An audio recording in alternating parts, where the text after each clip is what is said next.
आजचा मेनू रवा ढोकळा. सर्वप्रथम रवा, दही, थोडं पाणी मिक्स करून पीठ तयार करा. 2 ते 3 तास राहू द्या.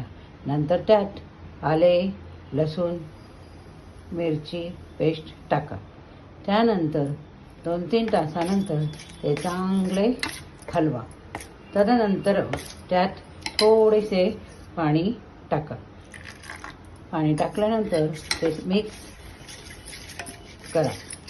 मिक्स झाल्यानंतर त्यात मीठ, चवीला मीठ टाकणे. मीठ टाकल्यानंतर ते पूर्ण गोल गोल हलवणे.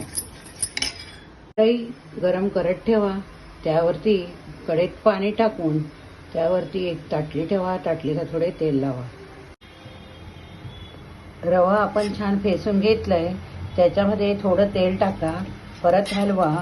तेल टाकून झाल्यानंतर हलवल्यानंतर त्यात मुलांना आवडत नाही, पण हा रवा ढोकळा जर खाल्ला तर नक्कीच आवडेल. त्यात दुधीचा किस टाकणे. दुधीचा किस टाकून झाल्यानंतर आपण छान मिक्स करायचं आहे. आता आपली कढई छान गरम झालेली आहे. त्यात हे मिश्रण आपण ओतायचं.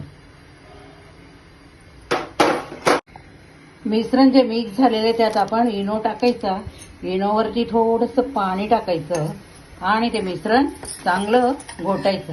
मिश्रण त्यात टाकून झाल्यानंतर त्यावर झाकण ठेवायचं आणि एक 15 मिनिटानंतर आपण झाकण उघडून बघायचं आणि चमच्याने बघायचं की जर ढोकळा झाला असेल तर चमच्याला लागणार नाही, आणि जर समजा थोडा रवा त्याला लागला तर समजायचं की 1-2 मिनिट आपण अजून ठेवायचं.